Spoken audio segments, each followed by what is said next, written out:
Some of the other stories that we did hear from some of the coaches and some of the boxers, we had a gentleman that came in to turn on all the lights. None of the lights would come on. They actually went back and discovered that all of the breakers were turned to the off position.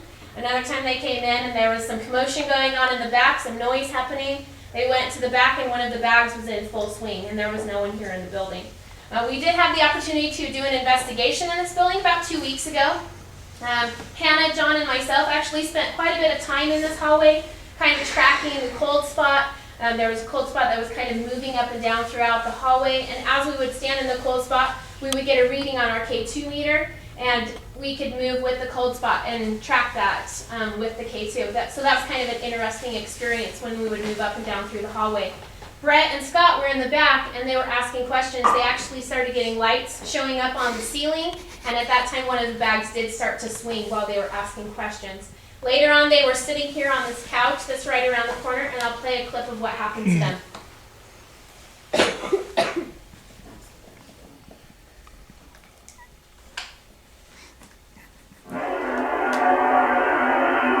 You know that other people would like to hear your story. You can tell us your story and we have to share with us. People that want to know more about Pocatello and what it was like in another time in the golden age of Pocatello. Yeah, it's that nice of that. What?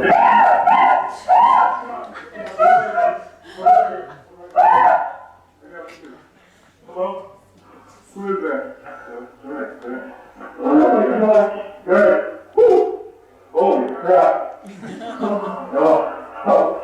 Holy crap. Don't touch the phone. It was freaking warm. They got me. Okay, I just want to point out that as a man screaming in that little clip. I wish we had it on video, however we don't, we just have the audio.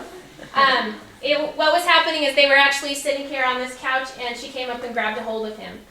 Some people ask us if you're looking for something like that, why do you have such a strong reaction? Sometimes you can actually have an energy transference and you get a real rush, like a real burst of energy all at the same time. Some people handle it differently than others.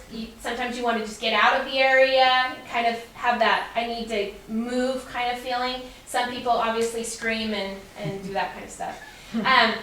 As we kept on doing the investigation, we kind of found something a little bit interesting. If it was just Hannah and myself, we didn't really have a lot of experiences. We didn't feel the cold spots. We could actually kind of feel the cold move away from us as the men would go to different areas.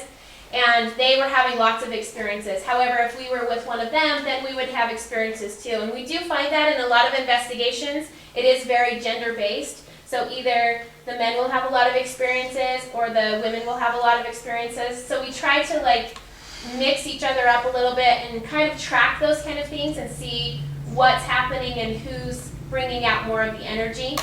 I did have one experience, and I don't know if it was because I offended her or made her upset with me in some way. When it was the La Paloma building, we did hear stories that when they would come in, they would go to get ready in the daytime and all their silverware and their knives would be hidden throughout the restaurant. They'd actually have to go back through and pick things up and take it back to the kitchen. Well, it got towards the end of the evening and I went to get something out of my car, and when I went to get my key, there was no key. And we looked everywhere. I asked everyone, did you see my key? Have you seen it? We went through every box, every container. We looked through the entire gym. We could not find the key anywhere.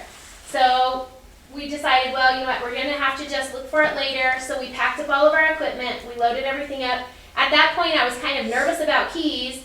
I had a key to the building and the code, so I wrapped the code around the key, put it in the bag, and I said, okay, everyone, this is where it is, so we know where it is.